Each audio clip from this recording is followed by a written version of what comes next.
You eventually end up at the CIA. A friend basically was like, hey, you're looking for work. But it sounds like maybe you didn't know that it was the CIA, what you would be doing. Like, my buddy called me and I was like, no, I don't want to work at Blackwater. Why not? Contractors in general had a reputation back then. They had the reputation of being bloodthirsty. Do you ever get in a situation where you're like, fuck, they know that I'm here? Oh, yeah. How do you know that they know? Well, they'll shoot at you. Okay, all right. War is just fucking complex. The good guys can do bad things. The bad guys can do good things. Is there one situation that's like the most dangerous that you could describe in some degree of detail? Yeah, one time I was in a safe house. Turns out we did get compromised. We had over 100 Taliban fighters closing in on our position, bullets flying everywhere. I didn't think we were making it out of that. It was, we're probably going to die. Let's destroy all the classified information and hope for the best. Okay. All right, guys, bang, bang. I've got Shawn here with me. I thought a great place to start would be Navy SEALs are known for just incredible training programs and process. We produce some of the best war fighters in the world. But in some ways, the Navy SEAL methodology is also like an apprenticeship model, where you spend time training, you get through kind of selection and all these, but then you go to a team and you're the new guy. And you very much learn from the people who've been doing it longer. Talk a little bit about that experience and like, do you learn more in the training process or do you learn more on the team, kind of just doing it and being thrown into the fire with people who are older, more experienced than you? You learn a lot in training, but you don't really learn how to be a SEAL in training. And so when you show up to the team, you hear all the rumors and, oh, we're going to get the shit beat out of us or whatever. And for me personally, that did not happen right off the bat. But when I showed up, my platoon had a different methodology where they actually had it really bad. They showed up and there was a lot of kind of unnecessary hazing and knocking people around and stuff. And so they wanted to do it different. It was almost, I don't know if passive aggressive is the right word, but when you get out of BUD/S training and you get out of SQT and you show up to the team, you think you're on top of the world. You got your trident and you think, oh yeah, I'm a SEAL. Little do you know about this much of what it takes to go to combat with a SEAL platoon. And so when I showed up, my platoon, they kind of waited for that ego to develop and then they shut it down real fast. But as far as learning, and I think they're a lot better about it today. Learning is when you show up to the team, you got kind of two types of SEALs. When I was in, you got the guys that they're just going to be an asshole to you no matter what. And if you mess up, then you're going to hear about it, and they don't really correct you. And then you have the guys who are the superstars, and they'll tune you up, and then they'll take you to the side and say, look, this is how we need things to be done, and this is a better way to do it, and this is a better way to integrate into the team, or a better way to clear that room. And for some reason, those guys always wind up being the rock star operators, that really know their shit, the guys that can put their ego aside and help the FNGs. Yeah. The business world has become obsessed with the military in general, but I think SEALs in recent years have been celebratized and kind of plastered across the media. And obviously there's a number of stories of both heroic actions, but also just results that have become quite popular. And I think the reason why so many people in the business world are obsessed with this is because there's the aspects of leadership and teamwork and things that run across all organizations. But the difference is in the military, if somebody screws up, like it's literally life or death, right? And so the stakes are higher and you need that cohesiveness. When you were operating in the SEAL teams and you're talking about these kind of superstars, it sounds like there was like this knowledge transfer where, yes, they would be assholes. They would kind of hold you accountable, but they would still be willing to teach. How important was it that your peers were also teaching versus if it had come top down and it had been maybe officers or people kind of back at some sort of headquarters unit or something like that trying to tell you what to do?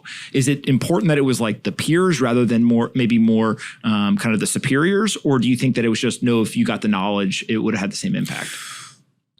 Well, that's a great question, but it's not 100% relevant because the officers and the the upper head shed, a lot of times they don't have the skills that the actual guys running the team are, or the ground guys, you know. So let's like an officer. Most officers don't go to sniper school. Most officers don't go to communication school. Most officers don't go to a breaching school. Their whole focus is to learn how to lead, you know. And so what they do is they allow all the guys who are the resident expert in their specific genre to teach the new guys, you know, their skill set. So they'll take a breacher. A breacher is a guy who is he blows doors up. He's a master of entry, and so they'll take the top breachers and they'll run the new guys through, you know, through a basic breaching course to get them, you know, kind of up to speed. And the snipers, you know, will run guys who haven't been through sniper school through a basic sniper course, stalking, shot placement, all that kind of stuff. Same with comms, same with diving, same with everything. And so when you get to a SEAL team, you have your head shed and they're in charge, but they're really good at disseminating. Like, look, you need to go and talk to Anthony, who, you know, is the best diver in the platoon, and he's going to score you away with your gear and all that kind of stuff. And then you need to go talk to Shawn, you know, the breacher, and you need to go talk to this guy, the assaulter. And so that's kind of, does that answer your question? It does. And one of the things that immediately jumps to mind is there's a lot of debate around specialization versus kind of a generalist. And people debate this in terms of building their own careers, regardless of the industry. People debate this with their kids, right? Should you start them out super specialized in maybe a sport versus allow them to play a bunch of different sports and figure out what they like? The SEALs seem to be unique in that you do have a specialization, but you have to be kind of a master of many other genres or skill sets as well, because you need to have that well-roundedness, because on the battlefield, it's not like, hey, you only get to do comms, you don't have to shoot today, right? Is that kind of a fair characterization? It is. However, that specialization can change. So SEAL teams go in cycles. So when I was in, it was about a 2-year cycle. It was a year and a half of training, workups, going to schools, getting specialized and stuff, and then it's a 6-month deployment. So in that 2 years, your specialization, and at the beginning of that is when you can go into a new specialization. So you have about 6 months where you can go to sniper school, breacher school, comm school, free fall school, all kinds of schools, right? Well, if you go to one of the main ones, which would be like one of the ones that I listed, then that's your field of expertise for that 2-year cycle, or until you're placed into, if I go through sniper school, you know, at the beginning of that cycle, beginning of the next cycle, I might say, hey, look, I want to go to breacher school. And then for that cycle, you might be the lead breacher, you know, and then it all depends on how many cycles you're doing and what you want to do. A really good SEAL will develop all of his skill sets. And as you're going through these different schools, in the last 20 years, you pretty much knew, hey, there's a high likelihood that you're going to go to war, right? I've talked to a lot of people who were in the military pre 9/11, and they were like, yeah, we went to schools. It was cool. We kind of were screwing around. Didn't really know what else to do with my life. But like the threat of war was not nearly as obvious. And people would get deployed, but they'd go to Kosovo or somewhere where, you know, yes, technically you're forward, but it's somewhat peacetime operations. Did that change the way that SEALs trained, thought about going to different schools, or kind of the day-to-day operations when not deployed, knowing that, you know, at a moment's notice you could be deployed and kind of put forward into some of the most ferocious battles that we now are starting to learn about?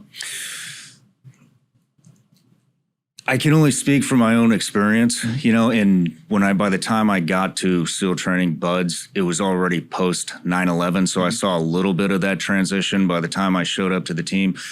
It definitely, I could tell that there was a transition in process, if that makes sense. I could see the old mindset, especially of the older SEALs and the more seasoned SEALs at the time, and then the guys that were coming back from early deployments early on in the war. And when those meshed, it was an interesting time to be in, because you saw guys who had been in for 15, 20 years, you know, who hadn't been to a real war zone. And then you got guys that are like me, a new guy coming back after one deployment or two deployments, and they have already been to Iraq, Afghanistan, maybe Pakistan, maybe more. And so what that did at the beginning is it created a lot of jealousy. Yeah. You know, because I mean, you can figure it out. You got a guy who just came in who went and did the job that the guy that's been in for 20 years has been trying to do. And so that created a lot of jealousy for a long time. And it took probably a good 5-6 years, I'm estimating, to kind of switch that mindset. Because the old mindset was, and it still is to some extent, was work hard, play hard. And we work really hard and we play even harder. And that mindset kind of started to switch, you know, especially when you started seeing more and more guys getting killed out there. It becomes, you know, it brings a realness to the entire community when that kind of stuff starts happening. Yeah. You know, so the training environment did change. The focus would be, it went from let's hurry up and get this shit done so we can go to the bar to let's not hurry up and get this shit done. Let's get this shit right because we're going to be doing this in 2 months overseas. Yeah. I was deployed to Iraq for about a year. And in the big army, there was 2 things that I think surprised me in that experience, among many, but 2 that really stuck out. The first was everyone has this big buildup to going to war. And now the big army is going to do very different types of operations than the SEALs were. But once you kind of see it, and you feel it and you're in it, you're not exactly looking for a fight every day, right? There was this element of like, okay, cool, like this shit's real. And if we have to, we'll fight, but it's not like we want to go and pick fights just for the hell of it because this is real, right? So I think that was 1. And then 2 was as kind of a second component of that, I happened to be in a platoon where the very first engagement that we were in, the platoon leader was not there. And so everyone is getting combat action badges and kind of all these, like I think in the military, you don't really give a shit about, but from the outside, they seem important. And so through the rest of the deployment, the platoon leaders seemed to make decisions that I'm not going to say put people at risk intentionally, but definitely felt like, hey, he wouldn't be upset if he was able to be in an environment where he could get some of these awards and things like that. And so like maybe that was a one-off case and it was just like human dynamics, but maybe not. And so like, how did the SEALs think about this? Is it something where most of the people while deployed were like, let's go get in firefights every night and like, you know, I live for this? Or was it more of like, let's go do our job, and if we have to do that, you know, we're prepared to do it, but it's not necessarily something we're seeking out? Like, what was kind of maybe like the psyche of the SEALs going on these missions? For me, and I would say probably 90% of the SEAL teams, it's let's go get in a gunfight. Okay. Let's go do what we came here to do. We have all this training, you know, BUDS is 6 months. Usually it takes guys a year to get through. Then you go to jump school. Then you go to SQT. Now I think the guys are going to some more schools. Then you show up to your team and you do a 1.5 year workup, and then you finally deploy. So add all that time up, and then you finally get a chance. It's like a MLB player showing up on the field for the first time. It's like, shit, here we are. Yeah, I need at bats. Yeah, and put me in, coach. And now, guys that have been around longer, guys that have seen shit, guys that have that experience, they have a different mindset. And that is another thing. At the very beginning, I was war hungry. I really wanted to kick some ass. We had a lot of deaths. We went into Afghanistan right after Red Wings happened. That was the biggest loss in the SEAL teams at the time. And we weren't doing a whole lot, and it was extremely frustrating for me. And for those that don't know, Red Wings was the Operation Marcus Luttrell, lone survivor. Yep. And I think it ended up being about 20 Navy SEALs were killed during that 3 or 4 day period. And so you went in right after. Yep. And it was very risk adverse. So we had all these targets that we could have gone and hit, but we weren't doing it. And it created this, it really demoralized the platoon. And So does that answer it? Yeah. You know, we wanted to fight. And so it almost feels like when you're talking about this demoralization, you know the targets are there. You have the intel. We know where they are. We have the skill set to go and capture them, kill them, do whatever is asked of us. But it's frustration that you're not getting the green light to go do it, and you're kind of sitting there without being able to use the skill set. Let me try to paint this a little clearer for you. So I went to second deployment, to Afghanistan. Mm-hmm. We show up. First thing we do is an intel brief. In that intel brief is video footage of the guys that went down in the helos, that went to QRF, Quick Reactionary Force, to the guys on the ground, and the sniper hide, Marcus, Axelson, Dietz. One of the first things I saw was a foreign fighter, holding up Danny Dietz's ID, trying to figure out how to turn his night vision on, how to turn his laser on. They're ripping his clothes off, and you could see the fresh tattoo that was just tattooed on Danny's ribs. Mm-hmm. And then we don't do anything, you know, and the only question in your head is, why the fuck aren't we doing anything? Yeah. Who is that guy? Yeah. And then you see him collecting all the other rifles and going through the helo crash and getting everything they can, just scavenging off of our guys' dead bodies. Mm-hmm. And so that demoralized us, guys that hadn't been out yet. Let's fast forward. Then we go to Iraq, and we're doing a lot of sniper stuff. Mm-hmm. We killed a lot of bad guys that were trying to do harm, especially the infantry army that were running convoys. And it was just op after op of taking care of guys that were placing roadside bombs.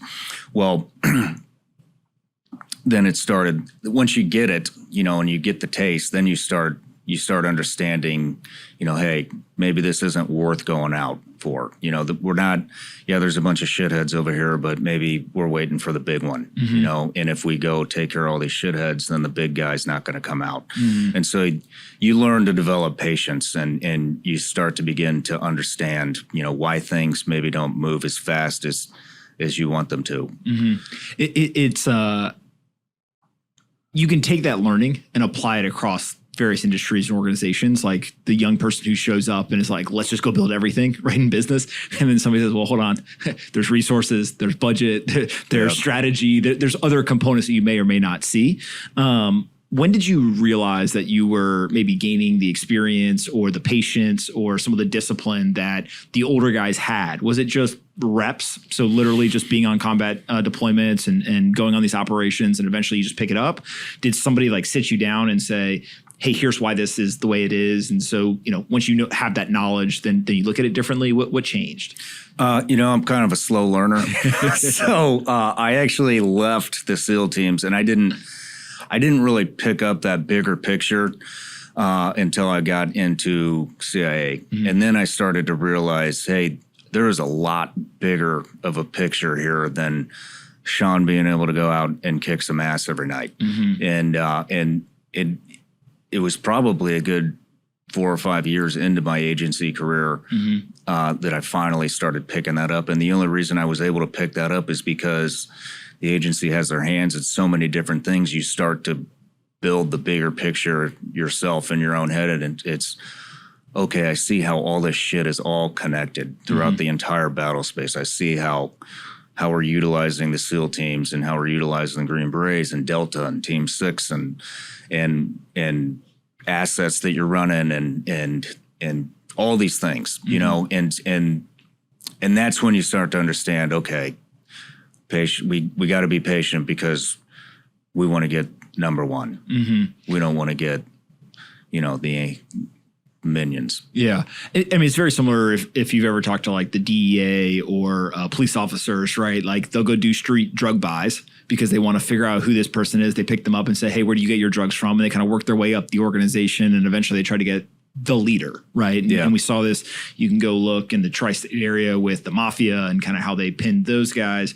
Military is very similar. And I think what was fascinating to me was we weren't being given operations to go anywhere near big guys or anything like that.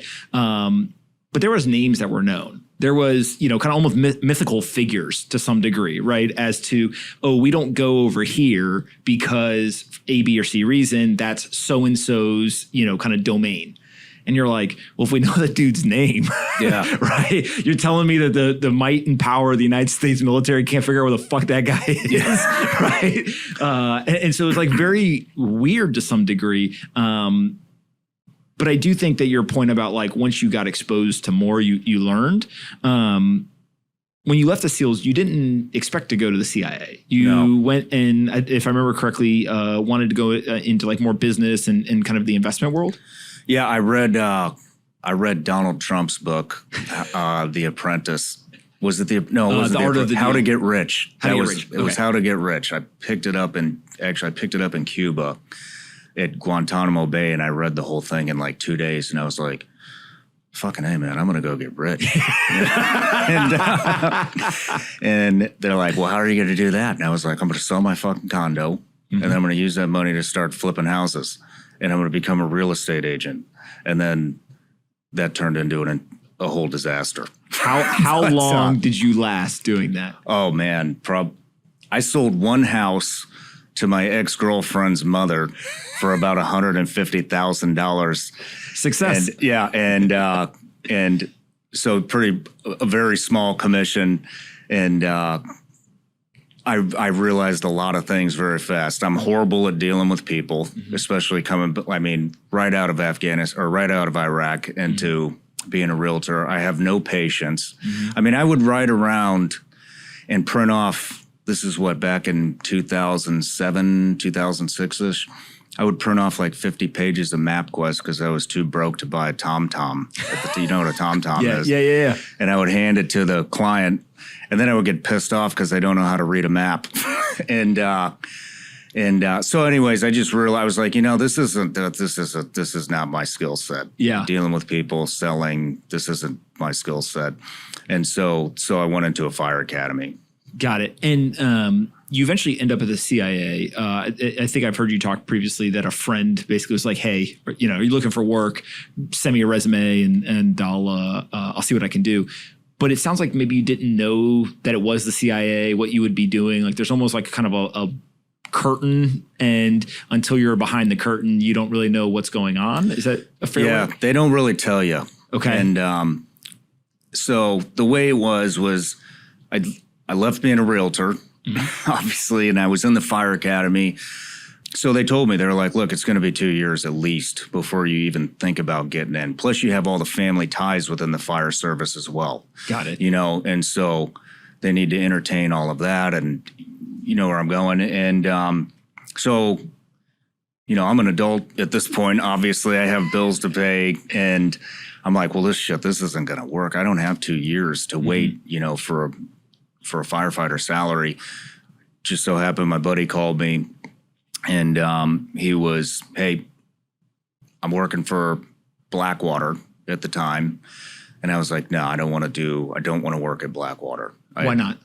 Well, Blackwater had, contractors in general had a reputation back then. And some of that reputation is true. A lot of the Blackwater stuff wasn't true. That was other companies that were doing things they shouldn't have done, saying that they were Blackwater when they weren't. Anyways, long story short, the contracting requirements, I didn't realize there were different sections. So if you look at Blackwater, Blackwater is an umbrella company, but they have the State Department contract, they have the CIA contract, they have all kinds of contracts. Maybe they have the NSA contract, maybe they have the DEA contract. There's a ton of contracts. There's a mail contract to get mail and delivered. And I didn't realize that. So then they take all the resumes that they get and they put different qualified guys into different buckets. Just so happens most of the guys coming from special operations get put into the CIA bucket, but they can't know that. Anyways, I didn't think I was going to be working with the type of people who I was used to working with in the SEAL teams, and I wasn't in contractors at the time where they had the reputation of being bloodthirsty.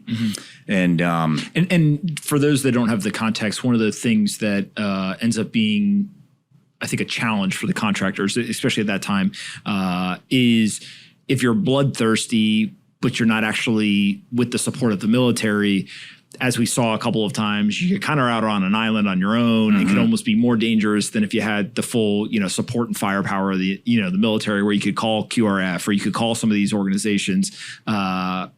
You may not have the best equipment. Like there was a lot of things, especially early on, that changed over time. But depending on when you were looking at it, also it could have just been more dangerous than even being a SEAL. Yeah, definitely. What you had was because the contracts were so wide, right? And I didn't realize this when I was in the teams co-located with these guys, in Iraq and Afghanistan. I would be in the chow line or something, and I'd talk to somebody and be like, "Oh, how did you get to work here? How did you get into contracting?" "Oh, I was a Bank of America security guard last week." Jesus. And I'm like, "Really? And now you're here." And you are not going to have my back. I don't think I want to be a contractor when I leave this gig. And anyways, my friend had told me, he's like, "Look, it's not like what you're thinking." He's like, "It's not what we saw overseas. There's a bigger picture here." And he's like, "Everybody on this side of the house is like us or better than us. I think you might want to give me your resume. It pays extremely well, and it's a great gig to be on." And so I said, "All right, here it is." I had an idea. I was like, all right, it's got to be a 3-letter agency contract, or at least attached to them. And so I gave my resume. I didn't hear anything. The first correspondence I got was, "We need a full body shot of you to make sure I'm not a fat ass." I didn't know that at the time. No way. Yeah. And I was like, naked or clothed? No. Clothed. Clothed. we need a full frontal with government was running OnlyFans before. I thought this was just a military contract. But yeah, so I was like, all right, well, that's kind of weird. So I sent it in, and then I later found out, hey, we get a lot of guys let themselves go when they get out, and we don't want that. And so that's what that was. It's amazing. People think it's so sophisticated, but it's like, dude, just send us a picture, right? Yes. Like we're going to get 80% of people filtered out that are just fat. Yep. Right. And you can't be fat in this job, whether people like that or not. Like you got to be able to be physically fit to do the job. Yep. So, and they've already done all the other vetting, or not most of it. They've asked around, they've got opinions, your name might be on a wall, but it's a really small community. So they already kind of know at least a little bit about who you are as an operator before you have to give the full frontal, and then I didn't hear anything for a long time again after that, and filled out some paperwork for a new security clearance. And then, I thought it was just done. And then I got a, hey, we need you here on this date. This is what you bring. Who says that? Like, is it your friend? Is it like somebody's like, hey, I work for the CIA. I need you to come here? No, because this was Blackwater. I went to work for Blackwater. They were basically the what would you call it, subcontractor. The agency's like, I need this many guys. Blackwater's like, we'll find them. They work for us, and we'll give them to you. Yep. And there are only 4 allotted for the agency contract, which is called special programs at the time or something like that. And so it was an email, and it just came from a regular Gmail account. It wasn't like Anthony@CIA.gov, hey, show up here, or Eric Prince at Blackwater.com. It was whatever, Joel@gmail.com, and it's like, who the hell is Joel? All right, well, here's your plane tickets. We'll see you here, and that's pretty much how that. It's kind of how the military works, right? Obviously, once you get into the contracting world and some of the agencies, I think people would like to think they're more sophisticated. But in the military, people basically are like, okay, here's your clothes, here's your equipment, and get on this plane. We're going to take you somewhere, and then you're going to do what we tell you to do, and then you're going to come back. Okay. Yep. So there's some, I guess, familiarity with that. When you get there, is it like academic exercises? Because is it like a tryout, or is it basically a tryout? Okay. It's a they're not there to teach you. They're there to vet you. So it's a tryout, a month-long tryout. And so you show up, and the first thing they do is run you through a physical test. Just run push-ups, pull-ups, sit-ups, I think that body drag a 180-pound dummy so many yards. Did you find it difficult, or it was like a pretty basic? I mean, it's pretty basic. You know, again, it's just, can this guy move? Has he let himself go? Is he injured? You know, shit like that. I mean, it'll get you breathing, it'll get a sweat going, but it's nothing too excruciating. And which actually, to be honest with you, a lot of guys don't make it through that, which is sad. But like I said, a lot of guys let themselves go. So then after that, you start getting into a shooting package. And you run that shooting package, you just run drills. And they don't tell you, at least on this one, they didn't tell you times. They tell you how many shots and where to line up and do it as best and as fast as you can. And that's it. So it's like, shit, I don't, you know.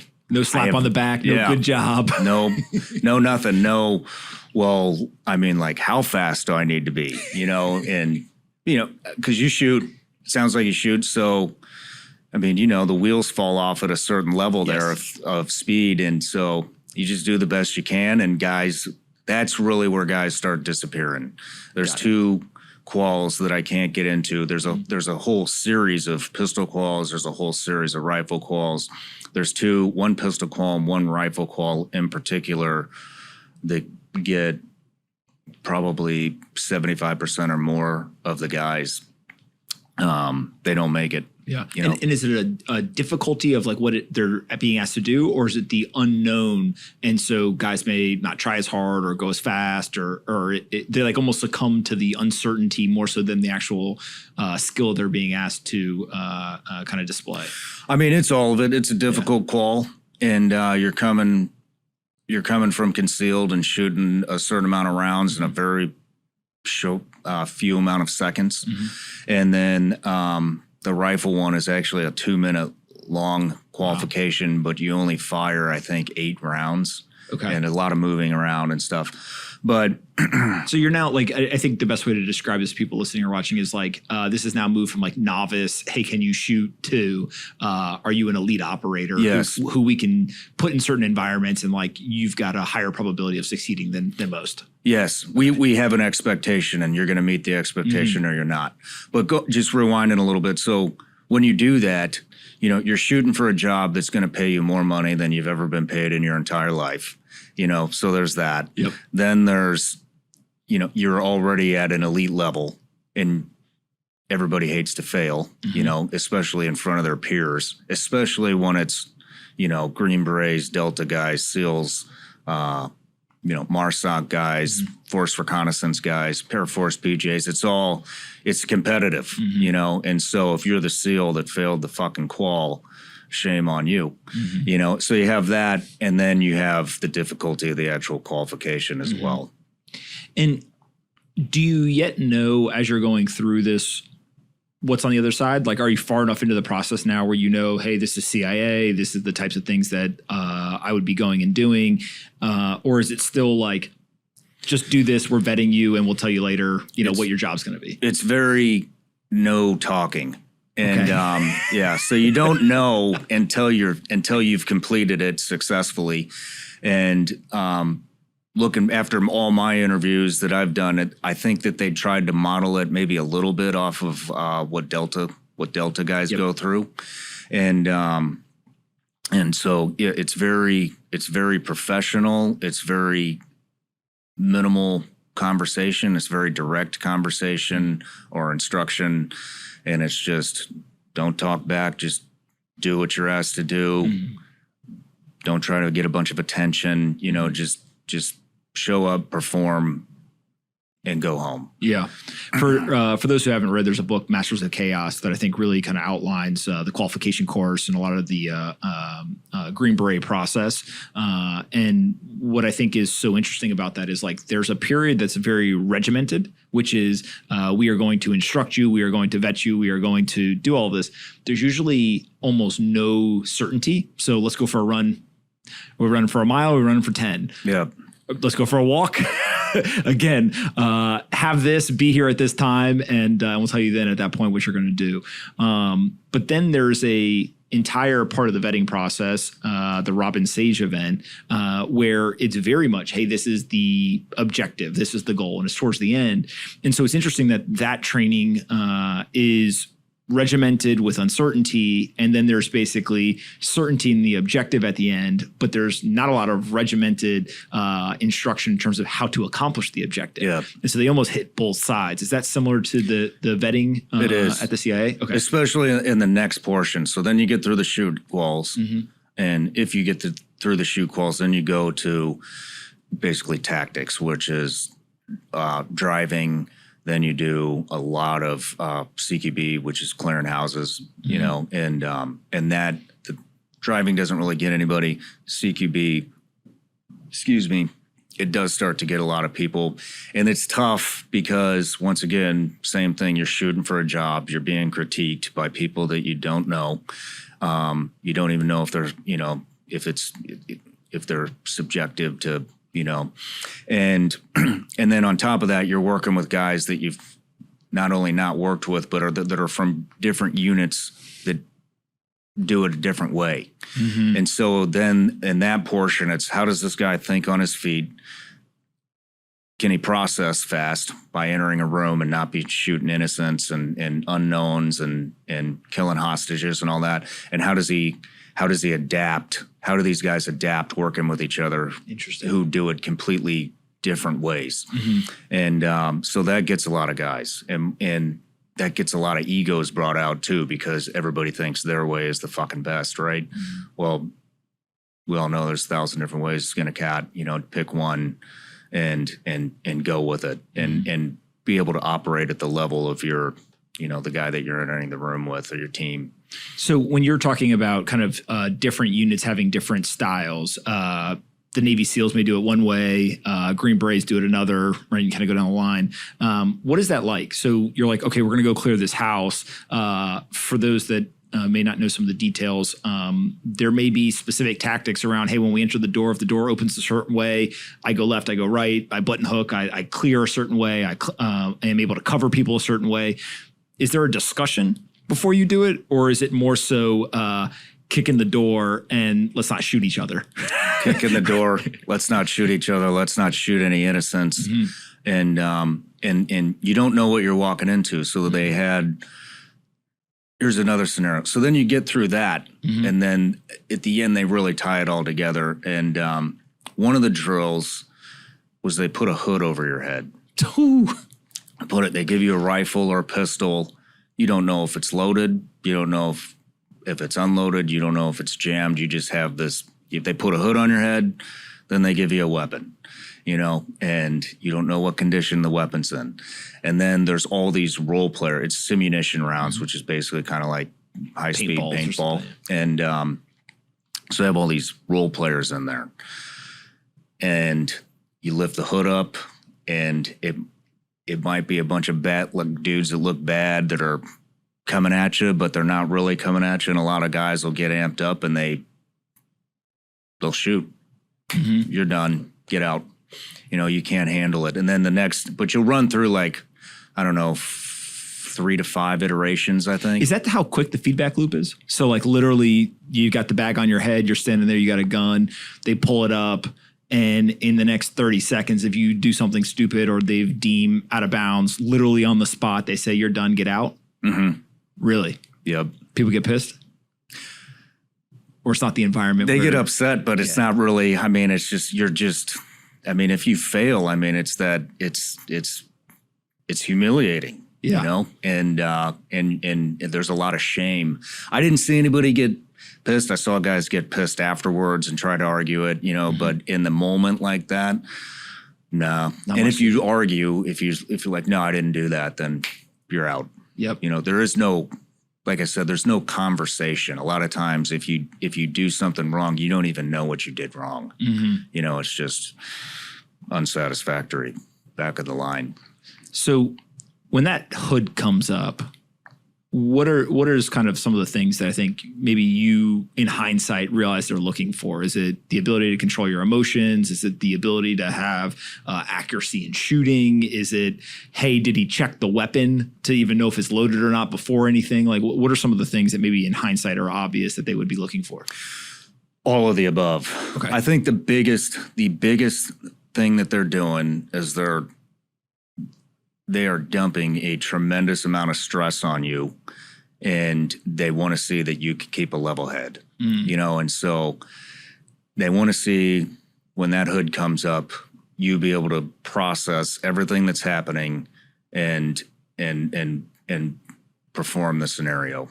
And so that could be anything from rescuing a hostage, because as soon as that hood comes up, you're in scenario.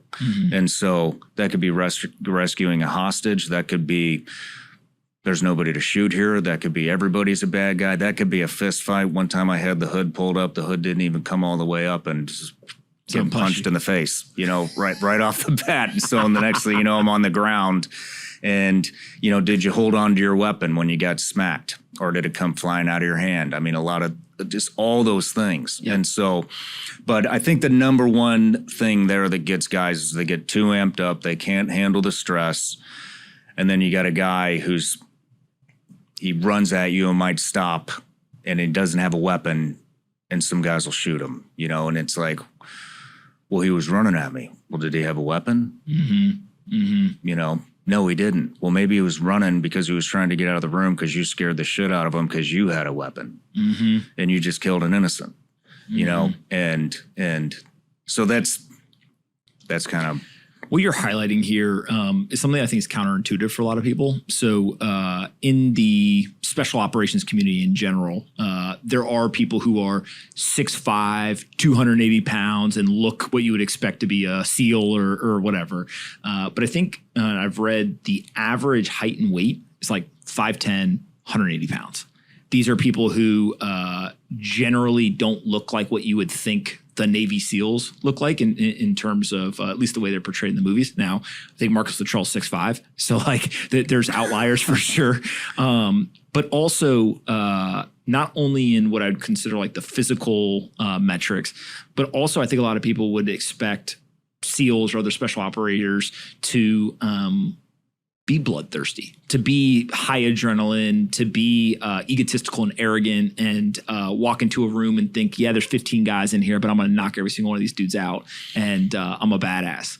But you're highlighting that actually they may be looking for somebody who isn't 6'5" and 280 with muscles bulging out of their shirt. They may be looking for somebody who actually has more emotional control than just the hard charger.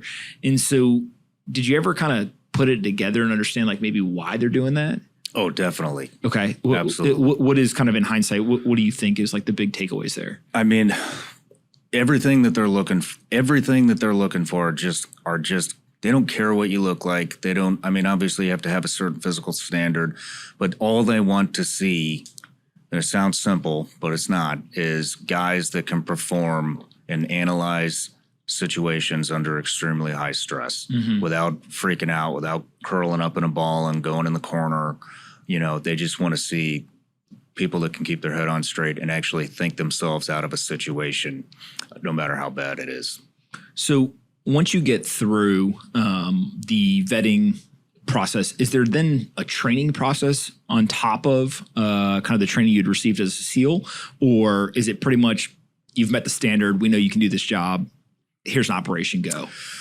Later on, there could be training. There's different schools you can go to once you're in, but that portion, you got the ominous dominus, welcome to CIA, go to work.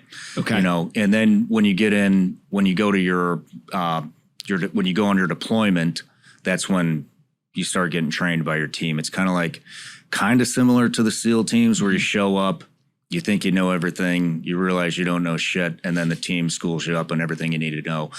With that being said, it's working for the agency. It's just totally different vibe than working at the SEAL teams. In what way?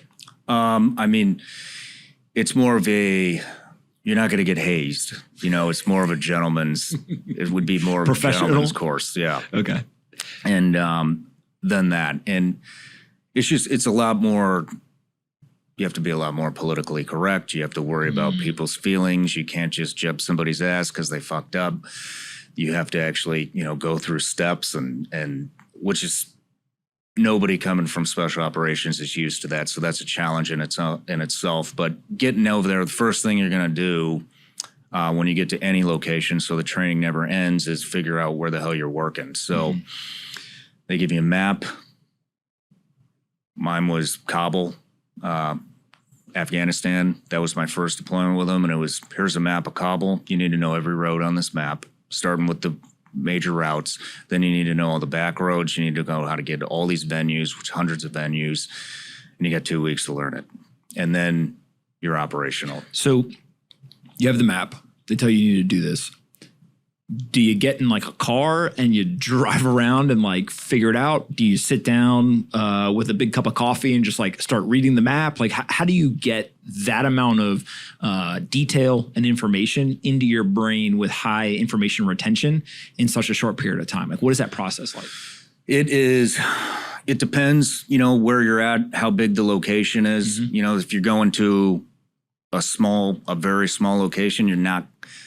I'll just tell you what I did. So I took the map and I just traced the routes over and over. And you got to know the names, because when you do this, they want you to be able to navigate without a GPS, without a map, they want to be able to blindfold you, put you somewhere and be like, all right, this is where I'm at. Take us back home, without anything.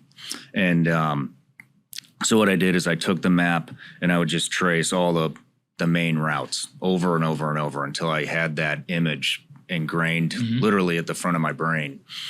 And then and then after that, then I would have a mentor. Somebody would be assigned to me and they'd be like, hey, take Shawn out, show him the main routes, a couple times a day. And because that's your only job, is to learn. So you do that. And then as more new guys start trickling in, then it's, hey, Shawn knows a little bit about the city. Anthony just got here yesterday. Take him out. You guys go out. Here's keys. Don't burn the vehicle, meaning don't get compromised. Don't be out there doing crazy creating shit. a scene. We don't want the vehicles to get burned, but you need to learn this city. Go drive the city. And so me and you would become basically best friends for 2 weeks. That's all we're doing is just navigating every little section of the city. So then we'd start breaking down. Once we know the main routes, then we break down sections of the city, and every single section. Then they give you a test. We started the conversation around like the apprenticeship model of the SEALs. Very similar here. You're talking about essentially apprenticeship for 2 weeks where, hey, this person knows maybe a little bit more than I do. They're going to offload that information to me. When military units switch out, they do left seat, right seat type stuff where they kind of slowly work in more and more of a unit into the various convoys and operations. And then eventually there's a full handoff and then the new team is 100% of it. Does that speak just to like, that's the best way to learn, in your opinion? Is like, yeah, you can sit there and look at the map, but like you got to get out on the road. You got to have somebody who knows what they're doing, and that can drastically accelerate the learning. I think so. Yeah. I definitely That's what it sounds like. Yeah. And I took that model everywhere I went for the agency. So but by the end of that, you don't need a map. You don't need a GPS. You can, and the reason they do that is it's for a multitude of reasons. They want you to know where the hell you're going in case something bad happens. They want you to be able to adjust on the fly. And when you're working there, everything it's very precise times. So if you need to be somewhere, if you need to be on a target, if you need to meet somebody, if you need to snatch somebody, you need to be there damn near on the second. And 10:37, not 10:35, not 10:39. Exactly. Yeah. And so that's why you need to know all those back routes so that if you do get there early, then you're not driving on the same road twice, going through the same area twice. You can weave in and out of these neighborhoods without going by the same house twice, so that people aren't going, hey, what the hell is that vehicle doing? We've never seen that here. It passed by 3 times. And you don't just loiter waiting for somebody to show up. It's all right, maybe you get to where you're going or the area maybe 5 minutes early, and then you jet in immediately, on the timestamp. When you're doing this, you mentioned not burning the vehicles, not getting identified. What are you wearing? What kind of vehicles are they? And I obviously want to share whatever you can, but like, are you dressed like people would think of the CIA contractor that they see, the movies? Is it you've got the local kind of clothing and trying to fit into the culture? I'm assuming you're not in a military uniform. Like what is that like? And is there any intentionality in what you're wearing, what vehicles you're driving and stuff in terms of not being identified? Yeah, it's kind of all of the above. It's situational dependent. Some areas you go to, you'll be wearing the same thing every day. Some areas you go to, you're wearing a business suit in the morning and you're wearing a military uniform, fully kitted up, getting ready to go do something by night.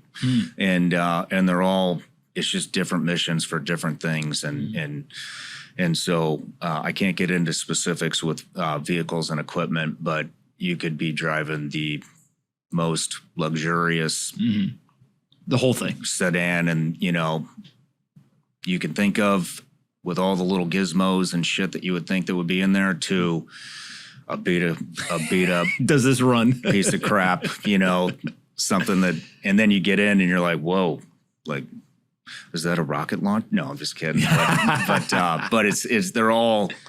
they're souped up. And then as far as dress, same thing. It's, you might be going to have a meeting with President Karzai one day and you're all suited up. And then the next day, you're doing some CIA spy shit and you're dressed up like the locals in Arab garms and however the locals dress. Yeah. During your time doing the CIA work, do you ever get in a situation where you're like, fuck, they know that I'm here? Oh yeah. Right. Whatever you could share, like, how do you know that they know? And then like, what do you do? Right. And I think of that as like probably one of the more stressful situations you could be put in without it being full on combat and firefights and things like that. So like, how do you kind of navigate, one, identifying like, shit, they got me.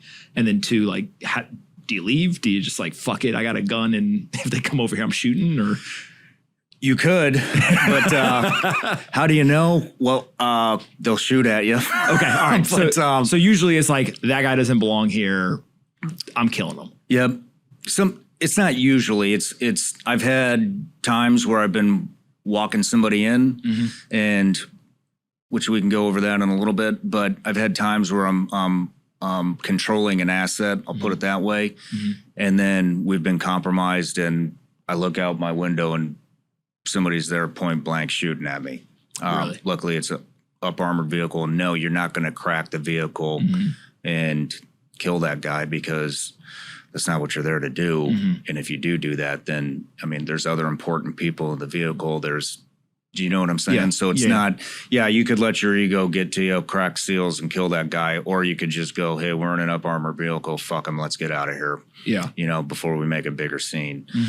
And do they kind of know that to some degree? Like, one of the things in my limited experience was like, there almost was this like, we know that if we shoot close to them, they're going to do X. And like, as long as we can be antagonistic, as long as we don't kill one of them or do anything, like, the likelihood that they are going to take the most drastic response, it's not like an airstrike's going to happen, right? And almost in some way they realize that in these situations. And so they're shooting at you, and if they kill somebody, they'd like that, but they don't expect you to fire back? Or is it, no, they're like down behind a vehicle and they're expecting a full-on firefight?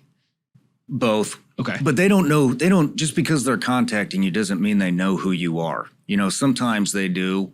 Most of the time they don't. They just see a white dude. They just see a white boy, dressed up like an Arab, and they're like, he doesn't belong. That doesn't, nice try, and cute Halloween costume, Shawn. They don't even sell those sandals anywhere in Afghanistan. But it's because I bought them on the beach in Mexico. Exactly. But so it could be anything. It could be a full-on assault like Benghazi, or I've been in safe houses that have been compromised and had hundreds of fighters trying to take us out. Really? To what I just described, to, hey, it might just be a mob, surrounding the vehicle. And honestly, those are the worst, because you don't know what's coming. It's like, oh shit, there's women, there's kids, there's bad guys, there's good guys that, Yeah, it's complex. Yeah. I think that's one of the other pieces of war in general that people forget. We had a gentleman who's on from the Intel community, and he was talking about like in Russia, Ukraine, everyone wants to say good guy, bad guy. And war is just fucking complex, right? The good guys can do bad things intentionally or unintentionally. The bad guys can do good things intentionally or unintentionally. And so that complexity from like a macro standpoint or a macro analysis, okay, I think people can kind of wrap their heads around it. But what you just described, you're sitting in a vehicle in a foreign land where you've been compromised and you're getting surrounded. That alone, if you hadn't passed all the vetting and have the emotional control, a lot of people who, I mean, we saw it literally in 2020, there's cops who just slam on the gas. Yeah. Right. And it's like, it's a human instinct. It's not I hate these people. It's like, I'm fucking scared. Yeah. And you can't do that though. Because if you do that, we see it on the news. Yeah. Right. Yeah. Which revert back to that training I was talking about where they pull the hood up, you're in scenario, right? Well, now it's real. You're in scenario. And yeah, people do. They think it's black and white. But if you're surrounded by, 300 people and 10 of them are bad guys and they're shooting at you, they shoot at you, you see them, and then or they're shooting at you, then they stop, they hand their AK-47 to the pregnant woman standing next to them. Now the first thing you see is a pregnant woman holding an AK-47. What do you do while you're being shot at? It's crazy. So it really chaps my ass when people are so quick to, burn our guys down. When you were doing this is like 2010s, 2012, 2013, or what time period? My last pump with the agency was 2015. 2015. Okay. So in 2008 and 9, when I was in Iraq, there was already talk of like, hey, if we violate the rules of engagement, hey, if we accidentally kill somebody that we're not supposed to kill, or all of those types of things, you're going to end up on the news. You're going to get arrested. Like there was already this fear of the Monday morning quarterback on these situations. Now, the positive argument would have been it made us think more critically about what we were doing. And so we didn't do dumb shit because there was always this fear that it would be known and kind of punishment for it. The downside is there's a hell of a lot of situations. I am 100% positive dudes probably acted slower than they should have. Thankfully, in many cases, people didn't die. Some of them, maybe they did because they were scared, right?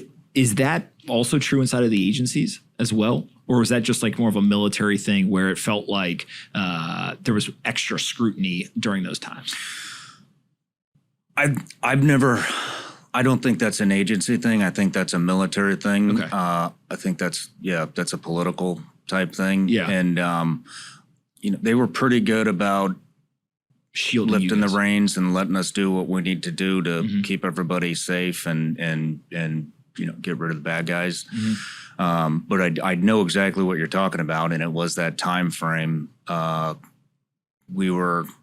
was with the agency, and the Marine Corps was actually going to do the biggest push since Fallujah in Helmand Province, and the new ROEs came out from the Obama administration. It was, if you're shot at and the enemy drops their rifle and you shoot, you're done.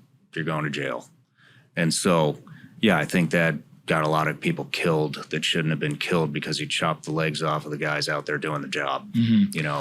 I've told a story before. 2008, 2:30, 3 o'clock in the morning. We're rolling down a known place where our IEDs, we refer to it as IED Alley. I think almost every road in Iraq at the time was probably known as IED Alley. And it goes off, lifts up the first truck, slams down. We kind of go into, our normal procedure, and the truck that I'm in, we see a dude, two guys running across a field in the middle of the night with fucking guns. He has to call for permission to engage. And he calls, and they tell him at first, no. Calls again, no. Finally, by the third or fourth time, they're like, go ahead. And so long story short is eventually guys go out there, go down, and they walk into an ambush. And I remember just saying to myself, like, again, you are in a war zone. An IED just went off, and there's two dudes at fucking 3 o'clock in the morning running through the field with guns. Yeah. I don't think that they're going to the store. Yeah. Right. Tight. And so like, again, it's this weird complex thing because you understand why they're coming up with the rules because there had been situations that have been negative. They're trying to cover their asses. The fact that you're calling. I mean, it was just like this crazy situation. And I'm thankful that I saw the situation because I understand it better. But it also highlighted like there's no way people in the media or kind of the mainstream audience can quite understand how complex those situations are. So it sounds like maybe the agency was actually a better place to operate because you didn't have to deal with some of that complexity. And it was more so just get your job done. Yeah, definitely. I was in a similar situation as what you're talking about in the SEAL teams, and it was a no-shoot, and that I still regret it to this day. Yeah. But yeah, I didn't have to deal with that at the agency. Got it. You mentioned earlier some pretty hairy situations. You're in a safe house, gets compromised, et cetera.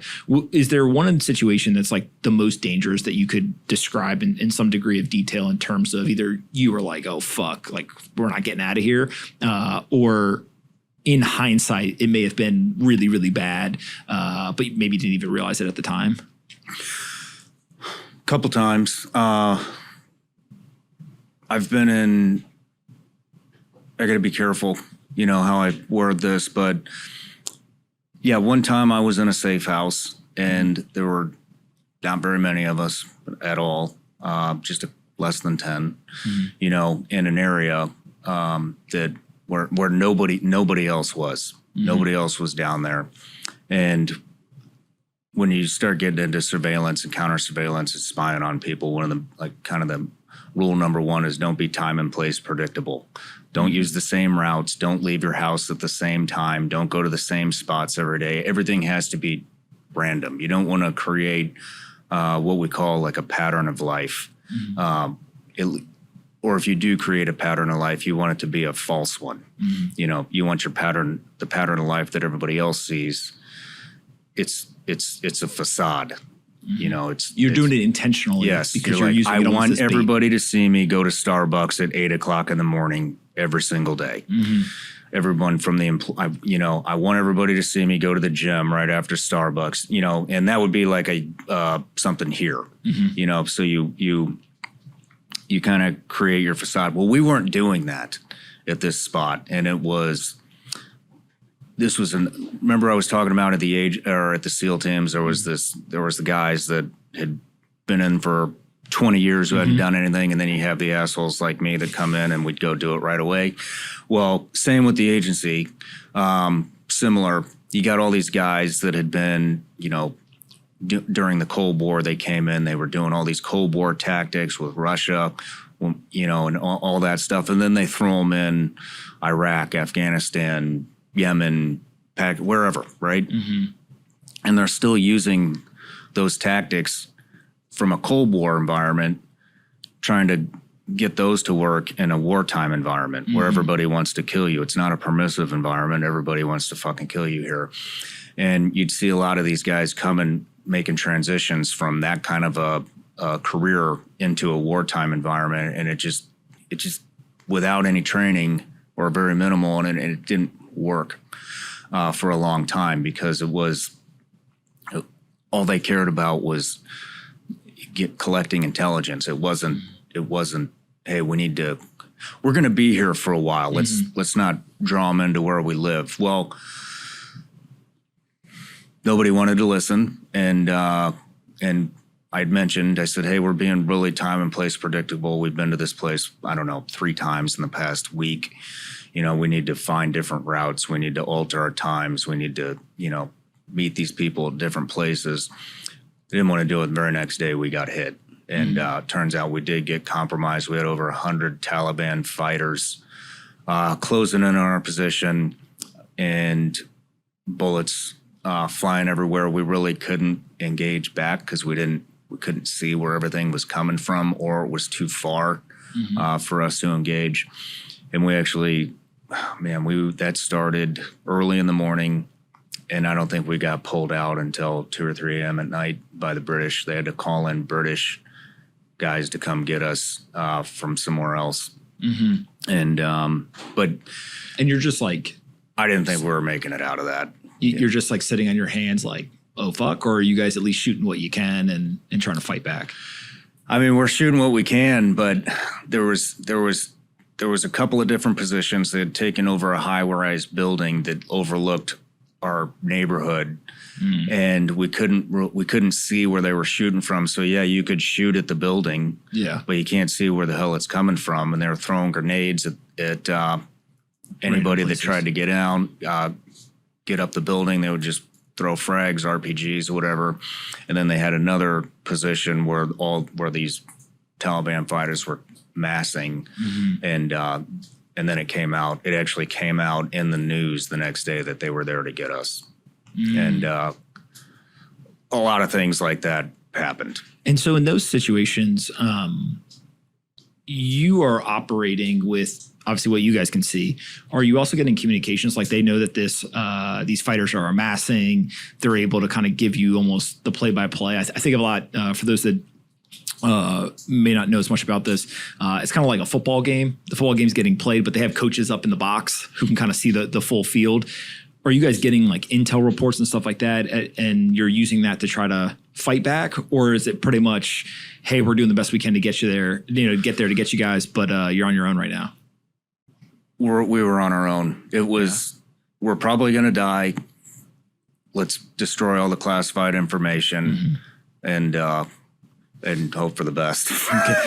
Go down take as many of them with us as we can. Yeah, pretty much. Yeah. And how do you think about fight or flight in those situations? And what's fascinating to me is you've pretty much already said, hey, we're likely to die here. If we try to run to the vehicles and go on a high-speed chase, it sounds like you're pretty far. It's not like you can just drive down the street to a military base where there's help or anything like that. If you stay and fight, it sounds like you probably think we're going to get overpowered here at some point. Is it just out of necessity you stay, or is there a calculation between like try to run versus stay and fight? There's just nowhere to go. Yeah, and I mean, yes, it could have been me and the two other operators that were on the ground could have evacuated out of there. But when you have, what are you gonna do with everybody else? When you have a chief who's doesn't take care of himself and he's overweight because he eats fucking hot dogs every night, and you have women who aren't going to do well, leaving. You have all that ammo there. You have all the classified information there. It's just not an option. Yeah. I think a lot from this story, it reminds me a lot of the Benghazi story, right? Where basically the most general description is there's the ambassador and kind of his living quarters. There's a safe house or a compound that was uncompromised, from what I understand, previously a couple miles away. And there was a potential takeover of the ambassador, and he became in danger. And so a number of operators, including CIA, went to try to protect him, evacuate him, et cetera. And then at some point they actually evacuate back to the safe house and are compromised. And now here comes everyone on that location. In those scenarios, the operators, I think people have a higher degree of confidence, like they're fucking trained to survive these situations, to excel in these situations, and probably could get themselves individually out or the small group. But to your point, there's people who aren't trained. Yeah. And so in movies, it is presented as like, hey, everyone, shut the fuck up, sit down in this room, and like, we got this, we're going to go and fight, and like, you guys just stay here and don't do anything. Is that actually how it plays out? Or are there scenarios where, no, it's like, dude, we're all going to die. Here's a gun. This is how you pull the trigger and like, get up here with us. And you're asking somebody who maybe doesn't have the right training or as much training to, fight side by side with you. You get, after you've been in, a few of these situations and you see what a basic civilian mindset, because that is what, CIA is basically it's a lot of college grads who are really smart, not the best war fighters, but very intelligent college grads. They did put intelligence in the name. Yeah. Right. So hopefully, yes. Yeah. And, but you get really good at assessing what maybe somebody can handle. Got it. So it might not be, hey, here's a gun. It might be, hey, just let me know if you see anybody coming at us through that window, or watch that door. Let me know if anybody comes through that door. Here's a radio. I want you to tell this person everything that you're seeing right now.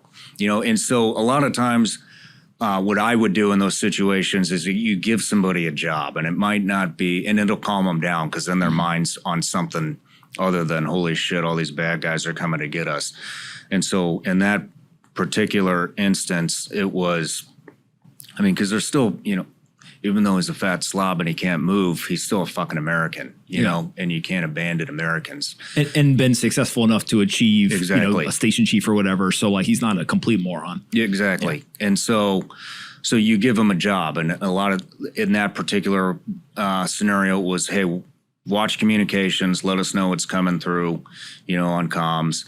And with the others, it was get all this classified stuff and get rid of it, and so they're busy doing that. And when you do that, also, it doesn't, even if it's just a bullshit job, like, hey, go make sure the fucking dogs are okay, they're not seeing everything develop. They're not seeing the battlefield develop, no matter if it's for the better or for the worse. And so it keeps them a little bit calmer when they can't see the big picture and their mind's busy doing other things. Is there a flip of leadership in those moments? Like prior to engagement or combat, is it like kind of like the smart people are in charge and like we're here to either protect them, execute, orders, whatever, and like now bullets are flying, shut up, sit down, I'm in control now, and the operators take over? Or is there more of a balance in like the more peaceful times? Oh, a lot of times it's welcomed. It's not shut up. We're in charge now. It's They're like, hey, this is why you're here. Yeah. It's okay. We do like you. Yes. Yeah. And it's like, I got it. And that's how it plays out a lot. When that's not happening, yes, there's definitely a lot of animosity, especially when it comes to the guys who are doing the cold work, because they're not used to having to work with people like us, because they're not used to working in dangerous environments. So when they have to get attached to people like us, the egos get involved, and it turns into, it could turn into a shit show. Yeah. When you look back across military and CIA, what are like some of the core things that you've been able to take away as you've gone into the business world and the podcast and that type of stuff? Like there's probably like the easy stuff of just like, hey, work hard, right? Like have discipline, that type of stuff. But are there maybe one or two lessons that you learned that you're like, I actually use this much more often than people may realize that have really helped you kind of in your post-military or contractor career? Patience is a big one. And back to that bigger picture, being able to step back and let a situation develop and look at a bigger picture has really helped me with my business. Being able to not just look right here, but hey, let's look at all the peripherals and forward thinking and planning as well. There's a lot of forward thinking and a lot of planning that goes into not just operations, but entire deployments. If you're in a specific area of operation, the plan might be a 5-year plan, and so in those planning phases and everything, I learned, hey, I brought it to business. Let's do a lot more forward thinking and I'm not talking projections. I'm just talking, if I do this, what's going to happen? War game it. Yeah. Yeah. Do you think it helped going from the SEALs? You mentioned that you then went and started doing some real estate stuff, but patience wasn't a key a trait of yours, right? Yeah. Some of the other things that maybe you found challenging coming out of the military right into the civilian world. Did you feel like the CIA was somewhat of a step, okay, I'm not in the military, I'm not a civilian, there's still danger, there's still, levels of combat, obviously, but it helped almost like offboard you a little bit into the civilian world? Or did it actually go the opposite direction? And like you felt like it actually compounded some of those problems and you had to do more work once you got out of contracting to get back into the civilian world? I would say the CIA definitely was a good, if you paid attention, there's a lot of lessons you could have learned that helped you in the civilian world. And a lot more than in the SEAL teams, from my experience, especially when it comes to patience and dealing with people and what is and is not socially acceptable. With the SEAL teams, it's a frat house. It's not a frat house. That's a horrible description, but you're with 16 guys that you live, eat, sleep, shit with, for your entire career. Yeah. And so that builds a camaraderie, and there's a lot of trust, and I think you know where I'm going. When I think of the military in general, and I'm assuming special operations is just this on steroids. I always think of it as a high trust environment. Yes. Right. And it's like, whether that's the training, whether it's the fact that we all got uniforms on, whether it's the flag, whatever the reason is, that can be dissected. But that high trust environment allows you to be super honest with people. People sure get offended sometimes, but like not as much. And there's this element of like, you do your fucking job, I'll do my job. And like together as a team, we'll be successful. Whereas I think that in large corporations, for sure, that doesn't exist. Even in smaller teams, society in general, because there's not that high trust environment, you get a lot more of the political correctness. You get a lot more of the you offended me, right? And these things that they don't really exist in the military for the most part. Mm-hmm. Sure, there are the outlier situations, but it allows for a level of efficiency on an interpersonal level that just I don't see replicated very often. And I think people who are listening or watching this, if you have a friend who you can be like dead on honest with, you're like, I really appreciate that person. Yes. Right? And like that person will call me, like, you're fucking up right now. Right.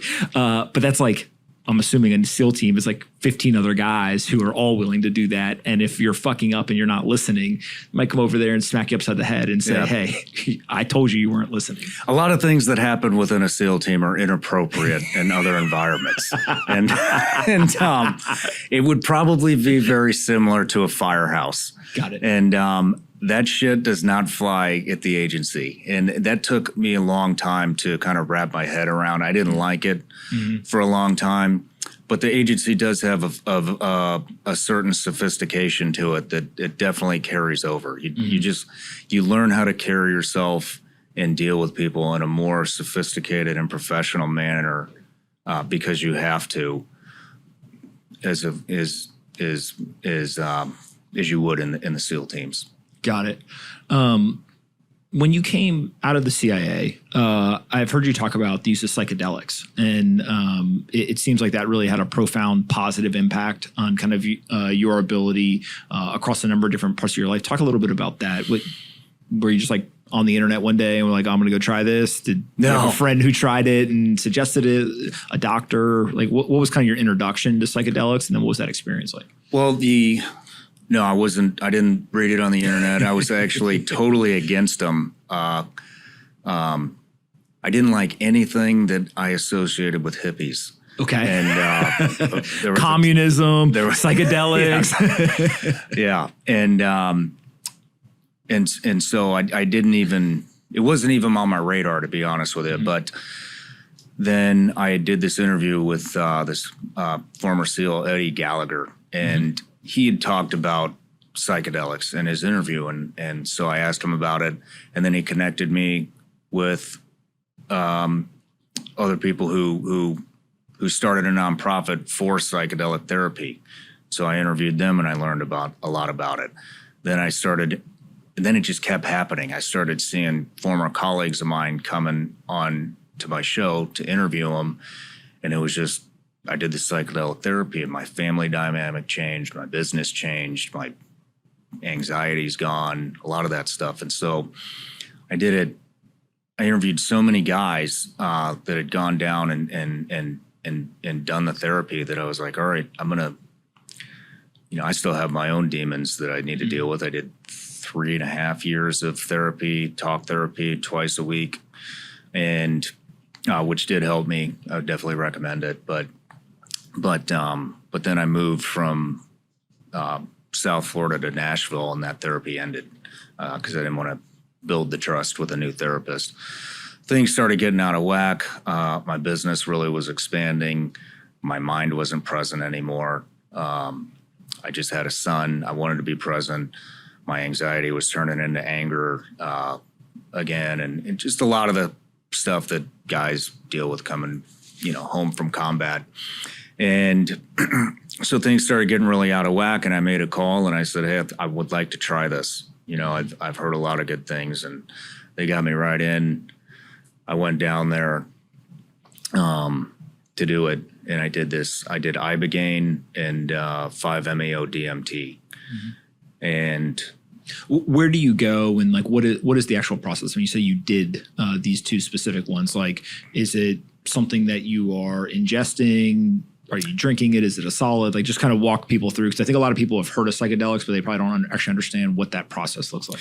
Okay, Ibogaine comes from the plant iboga, which is a root in, I think it's Gabon, Africa. I could be off on that, but and so what I took was Ibogaine, which is I've been told is the most powerful psychedelic on the planet, and so it was a pill. I think I took 4 pills, and that was like a 12-hour experience. But it's not like, from my experience, it wasn't going out into the jungle with a medicine man and taking psychedelics, which I would totally do now. But this was a very controlled medical type environment. It was in kind of a luxurious beach house, out of the country. But before I went down, it was, what are your intentions? Why do you want to do this? This isn't just, hey, let's take psychedelics, get naked, and howl at the moon. It's why do you want to do this? What do you want to change about yourself? And talking to therapists before you go. And so I wrote down all these intentions that I wanted, and then I got down there, and it was EKGs, it was physicals. What medications are you on? We're going to hook you up to a heart rate monitor when you do it. All this stuff to make it safe, and so I did that. And when I came out, I had lost 11 pounds. In 12 hours. 11 pounds in a week. I didn't weigh myself the whole time, but a week. And I ate, the food down there is amazing. And you're eating like 4 meals a day. Great chef, whatever. I shouldn't have lost weight is the point I'm making. Lost 11 pounds, detoxed 11 pounds of heavy metals out of my system. My eye color changed. The whites of my eyes changed. My anxiety was gone. I haven't had a drink in, I think, 9 months now. I didn't even go down there to quit drinking. And it's not hard for me. I just didn't want it. It's almost like it showed me, this shit's poison. Quit putting it in your fucking body, because you're killing yourself. And so sugars went away, caffeine went away, alcohol went away, marijuana went away. And I didn't go down there for any of that. The main reason I went down there was just to be in the moment with my newborn son and my wife, which happened. And then all this other stuff, all these other benefits came. The other thing that happened was I quit putting that pressure on myself of what does everybody think, which really, now I realize that really hindered my business. It was, I don't want to do that because I might offend somebody, and I think they want to hear this, and I can't do that. And it was like, fuck it, I don't care. If I get canceled, I get fucking canceled. And if they don't if my audience doesn't like the content that I'm putting out, then I'll find a new audience that will. And so it kind of gave me, like, I wouldn't say courage, because I've always had courage. It just gave me this, I don't fucking care. I'm going to do what I want to do finally. And when I came home, and then you add in, the no drinking, you don't have that morning fog anymore. And man, it was like my business was always on an upward trajectory. And then after that, it went straight up. Yeah. Why did you lose the weight? Is it like ayahuasca? I've had people come on and describe it as like, I'm throwing up, I'm shitting, I'm like literally purging my body the entire time. Is it a similar type experience, or was it something else? Well, it's a heavy metal detox. So, just think of all the heavy metals, the burn pits, the ammo, the bombs, the everything that you've ingested when you were in Iraq, And I don't know how long you're over there, but It's a year. that shit stays in there, you know? And so when that stuff gets sucked out of you, you know, by the ibogaine, that's a lot of weight. Yeah. Did you feel stronger when you came back? Like, did you feel, so you lost weight, how did you feel physically? It seems like you're mentally were much clearer, kind of all these benefits. What about physically? It's not, like, are you asking if I'm better in the gym or if I just felt healthier overall? Both. Yeah, I felt a lot healthier overall. Yeah. So like it was like it almost felt like a true detox that I think people aspire to have when they do, whether it's fad diets or whatever. That's what they're looking for. So I want to be healthier. I want to look better or whatever as well. Yes. Yeah. You mentioned a second psychedelic that you took as well. You did those together in the same week? Yes. Okay. You end it with this stuff called 5-MeO-DMT, which is a toad venom. Okay. And toad venom sounds way cooler than the scientific. Yeah. But it's they call it the bliss drug. It's an ego death. This sounds weird. Have you ever done any psychedelics? I've never done any of them. And it's something that I find fascinating. I've got friends who have built a number of psychedelic companies and he's been talking about it forever. And so I actually think there's like 2 or 3 people who I've heard talk about it. You're one of them in that we have similar types of backgrounds, probably similar interests, things like that. You're very different than I think most people who talk about it, right? And so I'm interested in understanding more. So 5-MeO-DMT gives you, it's you die.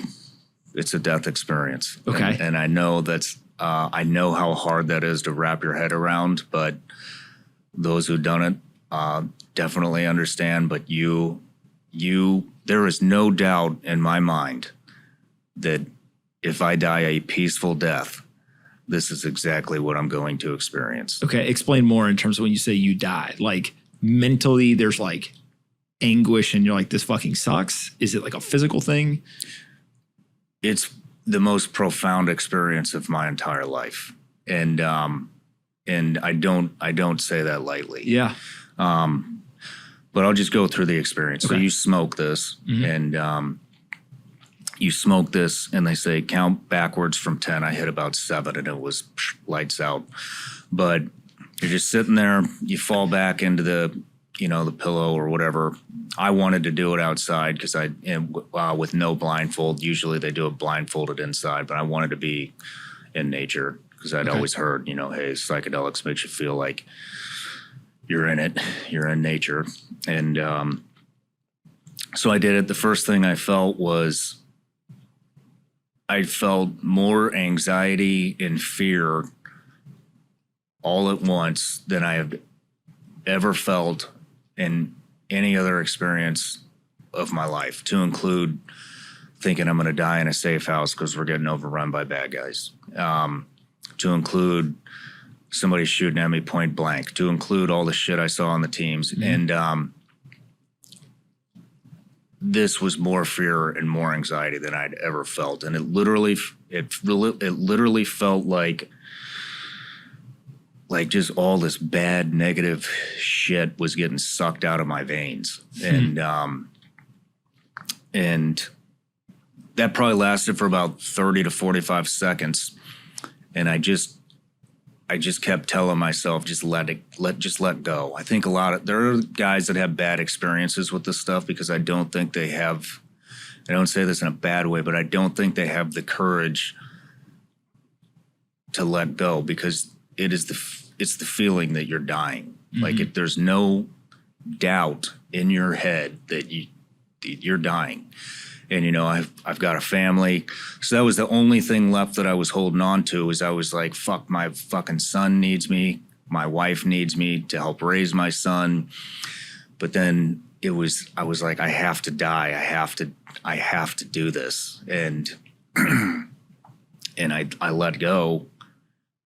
And man, like the next thing you feel is just like pure bliss. And you realize everything that's happened to you, good, bad, everything in between, it's all all had a purpose. It was all, everything happened just the way it's supposed to happen. And when it came to my wife and son, leaving them and kind of succumbing to this death, I realized that's okay too. You know, it's like it's okay because they're gonna wind up here, and this is it's freedom. It is pure freedom. There's no ego. All your insecurities are gone. You know, like none of that shit matters. And so I sat up and I opened my eyes, and, you know, you hear people talk about, the energy and bad energy and good energy. And I always looked at these people like, you're fucking crazy. And I opened my eyes and I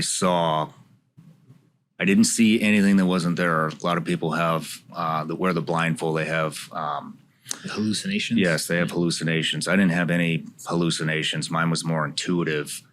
And what I felt and what I saw was just the transfer of energy through everything, through the sky, through the birds, the trees, the grass, the ocean, the islands, off the ocean, everything. You could feel it, you know, transferring from the grass into your feet.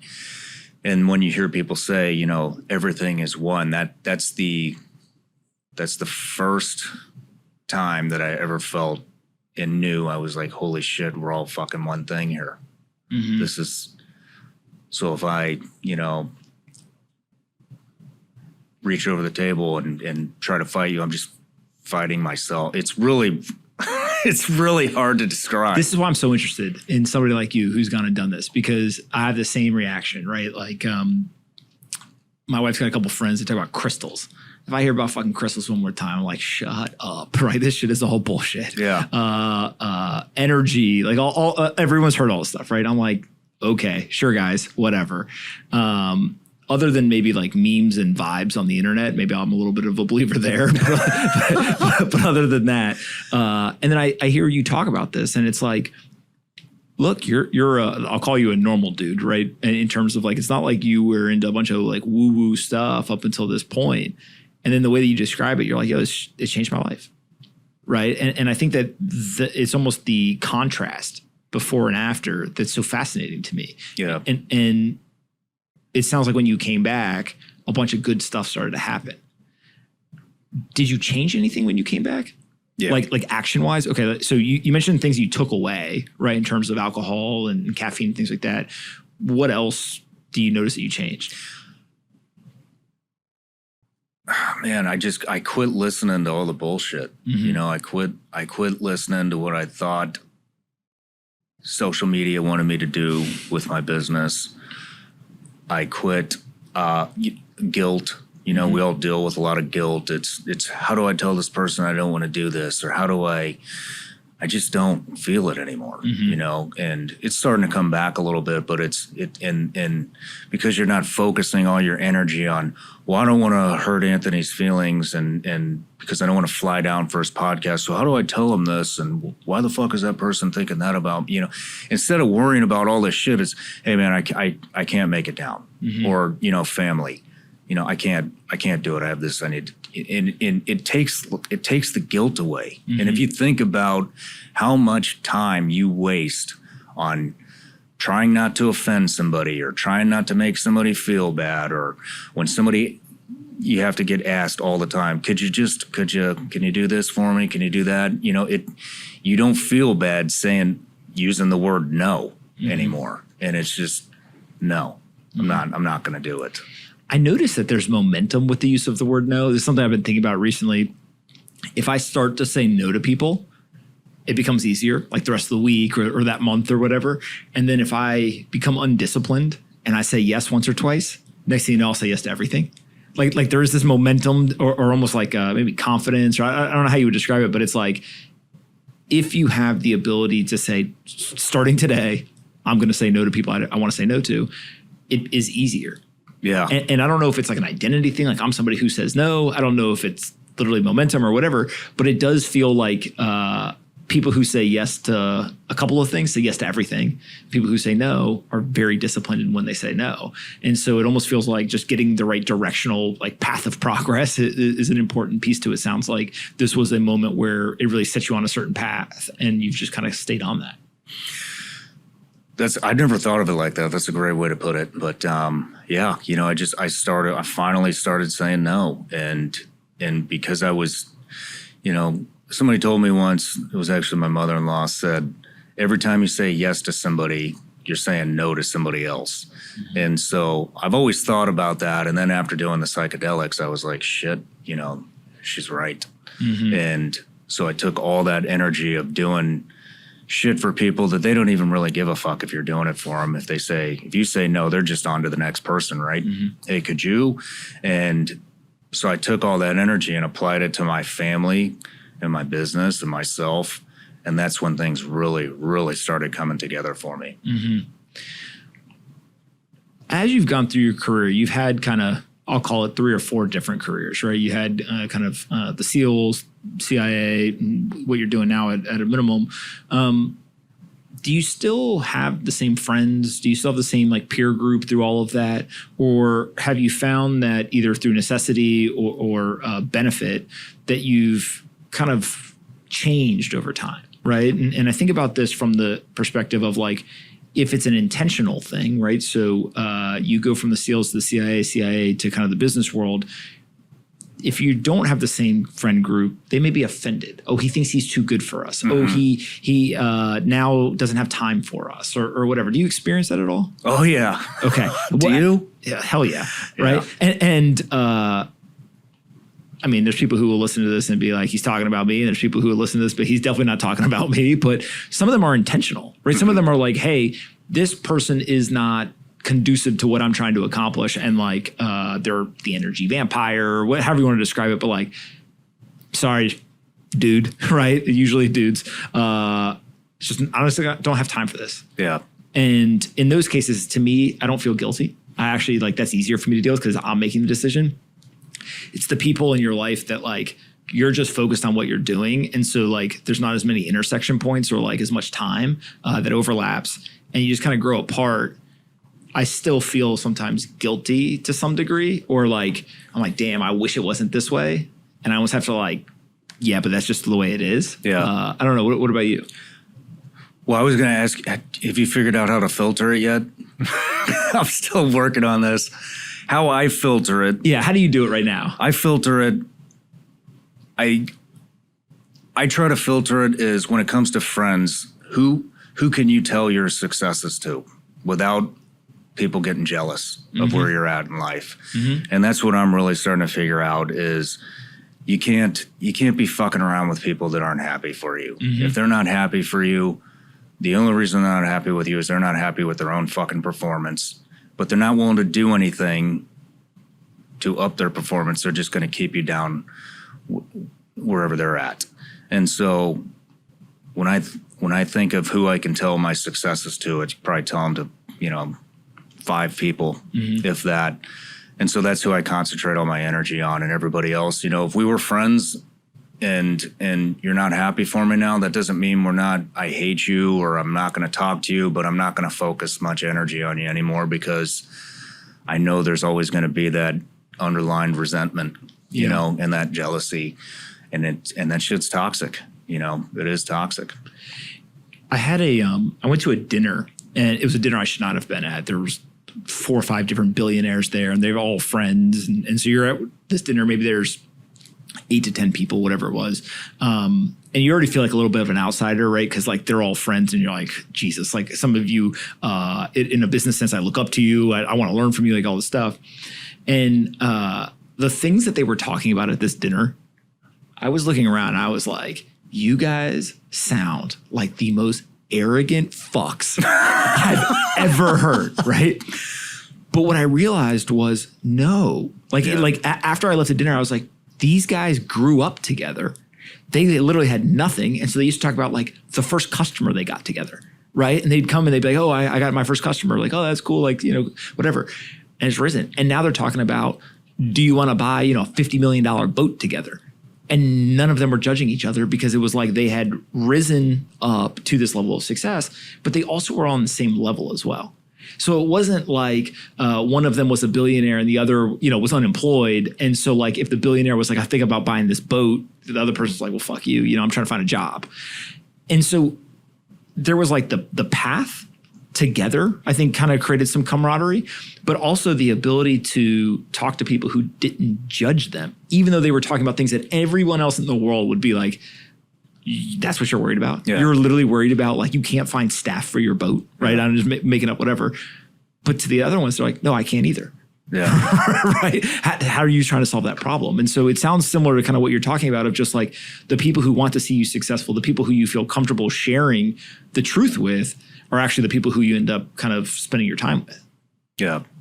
No, I don't think it always has to be like levels. Okay. I think it just has to be who's happy for you or who's happy with themselves. I mean, because you see this, that would be like a financial or business scenario, but then you have family scenarios and, you get a lot of people who, I don't know what your family situation is, but if it's good, you probably have a lot of people who are in a shitty family dynamic who are jealous of what you have with your wife and your kid. We see that. Me and my wife see that, or they're jealous of your business. They're jealous of. People get jealous on how many followers you have on Twitter. And so when you see that, when I see any of that come out, I'm like, all right, we need to pull back here and concentrate more on these people because they're happy for us. They're happy in their lives. And does that make sense? Yeah, it makes 100% sense. And actually, when you mention things like social media, I've talked to people who have immense millions of subscribers on YouTube or whatever. And every once in a while, they'll say something to me to the effect of like, sometimes I wish I could go back and have none. Yeah. Right? Because you mentioned earlier, like what your audience wants. Some of them are like, hey, there's one person I'm thinking in particular, he's one of the top 15 YouTubers in the world. And he's like, when I started doing this, I had certain interests. Those aren't the same interests I necessarily have today, but I feel like I got a job now. Yeah. And like they've almost become, the audience is the boss. Yeah, which is a little weird as well, right? Do you feel that sometimes? I did before psychedelics. Now I don't. Talk about the business that you have built. Like, how do you think about what it entails and like, what are you trying to accomplish, right? I always think of like businesses have some sort of mission or goal that they're going after. Like, what are you driving towards there?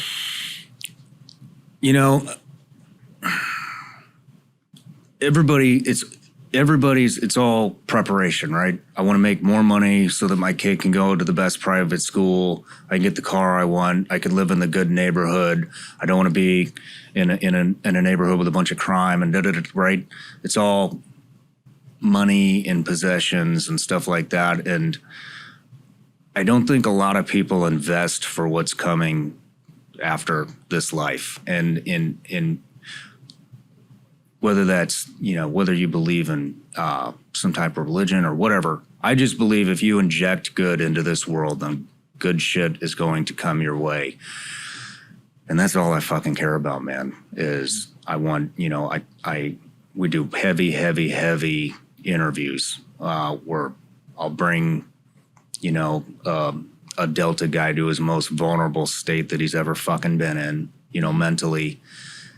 And because he's there, or I go there, or whoever's on the show goes there, that lets everybody, because he's a Delta guy, or because I'm a SEAL and a CIA guy, or because you're a, business phenomenon, people look at that and they're like, well, fuck, if that guy could admit that and then I can do that. Or if that guy can work on himself and admit these faults, then I can do that. And if he's been through all that shit, I can get through my little mess, and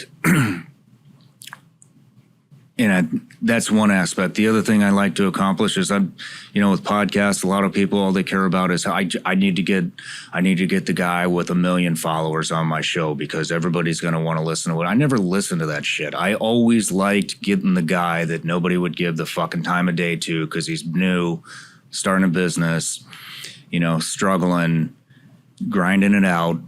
and I can pull him and be like, hey man, I see what you're doing and you're fucking doing a good job. And I want to give you an audience that you probably never would have had exposure to. And I'm lucky, you know, and I use it for good. But when people come on my show, their fucking business goes through the roof. And so I'm very selective on who I bring on, especially when it comes to, you know, the former military guys or the CIA guys. But I bring them on, and the audience gets to learn all these lessons. Their business takes off. They learn a lot. You know, I'll do a lot of consulting, you know, for guys after the show. After release, I'll make sure, like, hey, man, are you ready for this shit? Because, you know, like I just did this guy, Cody Alford, and I called Cody like the day before his episode's released. I'm like, hey, what are you doing? You know, how are you ready? You're going to fucking blow up. And he didn't believe me. And he's like, man, it's rough. My best friend just died. Tell a little bit about Cody's story, because I think he's actually like a pretty interesting maybe example. Cody? Of the types of people that you would bring on. Cody, normal guy, you know, didn't grow up in a wealthy family, wasn't like a super athlete, anything, joined the Marine Corps, was the fastest guy ever in the Marine Corps to make E8. Was one of the first guys to stand up MARSOC. Phenomenal operator. Like the guy's just the badass. He just wins at every fucking thing he does, and no matter what the struggle is, he overcomes it. So, just phenomenal career, phenomenal operator. Just a solid human being. Call him up. He's a little depressed. His best friend had just died. Obviously understandable. His business, he's grinding. He's not getting a fucking break. And he's like, man, I don't have any shirts in stock. I don't have this. I don't have that. And I'm like, what the I was like, hey man, this fucking opportunity is not going to come again. I was like, so here's what you're going to do. You're going to fucking do a pre-sale on all your fucking shirts. You're going to stand up a Patreon account. You're going to get your online coaching going, and you're going to have all this shit on your website by tomorrow. And he's like, people don't like pre-orders. I was like, you don't get it. I was like, nobody gives a fuck about your apparel. They give a fuck about you. And what you just told me on that show, people are going to want to support you. They don't care if you're selling fucking bathwater. They're going to buy it because you shared your darkest, deepest, most inner vulnerabilities and insecurities, and they're going to take that, learn from it, and they want to support you. And sure as shit, you know, I talked to him a week after, and he's like, man, I just had the biggest month.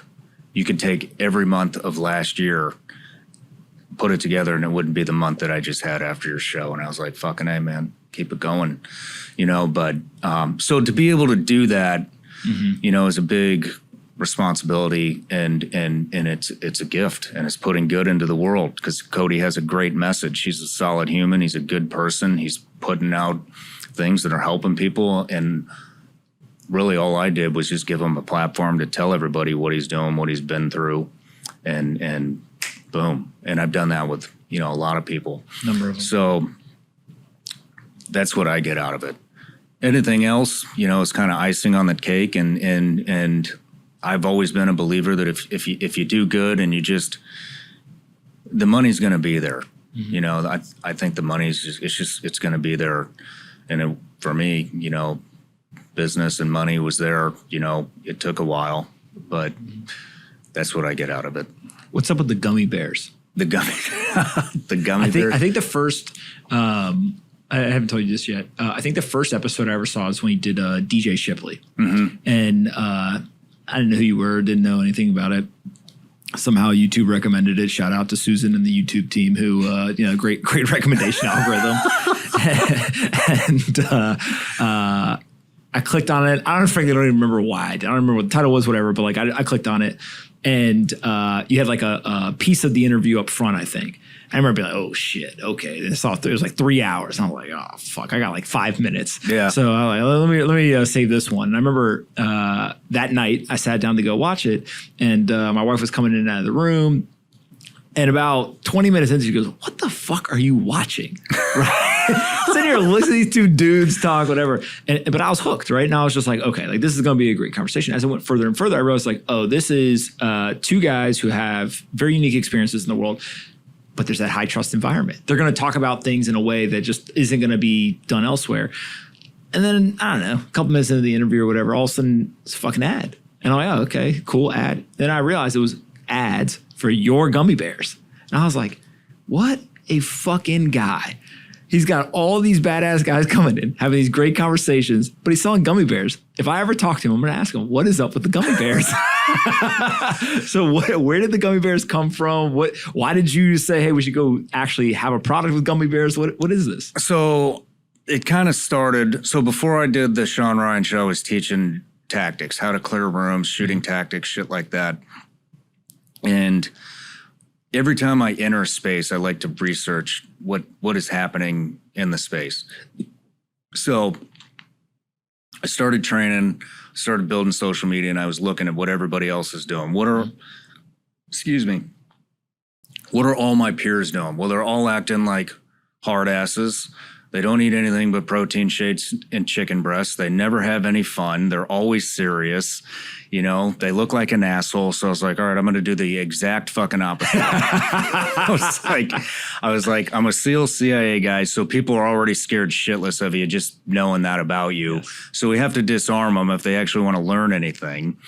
And so, and make yourself approachable and allow people to realize, oh, this guy's just a fucking human. Mm-hmm. And so how I did that is I started, when everybody else was posting their milkshakes that they're taking in the morning and their testosterone shots and their chicken breast, I was like, I like fucking donuts and milk duds and gummy bears and ice cream, and I'm a human. I like candy. Sugar tastes good. And people like that, you know, and so and so that's kind of how it started. And then, you know, I was just looking, people were like, oh, well, you have to have apparel, you have to have products to sell. And so I was like, all right, well, I have sleep problems. Let's do CBD gummies. Mm-hmm. And we'll make a CBD gummy line and whatever. And my marketer was like, don't do that. You're going to get sued for marketing to kids. So I said, all right, fine. We'll just do regular gummy bears. And so I was like, all right, let's just let's find them, make them, and market them and see what happens. And it just took off, and just regular gummy bears. And so it just stuck, you know, and then we ordered more and they sold out, and then we ordered more and they sold out. So now it's just like this staple of my business. Yeah. And you obviously do a great job kind of integrating into the show and you get the ads and all that stuff. Is it something that you want to take and put into stores and kind of grow, you know, as if you were a candy company, I guess? Or is it something that just like, no, we want to keep doing the content and have the conversations and that, and this is just, you know, a thing that is part of what we do, but it's not really going to be a massive focus? I would love to get something in stores, but I don't think that's the product, because nobody's going to go to Walmart and buy a $10 bag of gummy bears when they can get 3 times the size of a different kind of gummy bears for $3. So it's a novelty item, and it's a way for people that like what I'm doing to support me. And so I'll probably just keep that online, you know. And as you think about the content itself, one of the things I notice is it's very high quality. Right. It seems like you've been, one, very thoughtful, but two, really focused on the quality. You've got the interviews. Do you have aspirations and kind of plans to do things outside of just the interviews? Or like, how do you think about like other pieces of content? I started doing I spent a lot of time dabbling in different projects. Mm-hmm. And so everything from going up to Alaska and doing like a quasi survival series to going down to Tijuana and doing a whole cartel, like kind of cartel border, southern Mexico or northern Mexico kind of newsy type content that most people won't do because they're too scared to go get in those neighborhoods and do it. But where I'm going is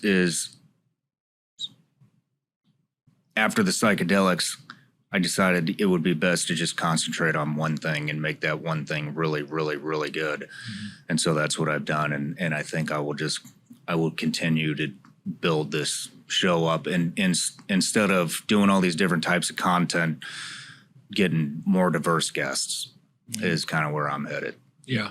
I really enjoy the conversations. And I always think about conversations are only as good as the questions they ask. What's the research process like that you kind of go through? And then how do you determine what are the questions you'll ask versus the things you're like, I could ask, but not really something that either you're interested in or you think will be valuable for the audience?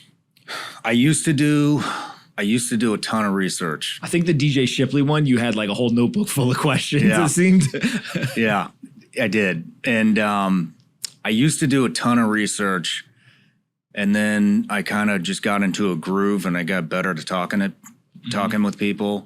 And so sometimes I'll just go in there with no plan at all. Mm-hmm. And a lot of times those wind up being the best ones. Mm-hmm. But and now I can do that with the operator type guests. I kind of know, I have a flow.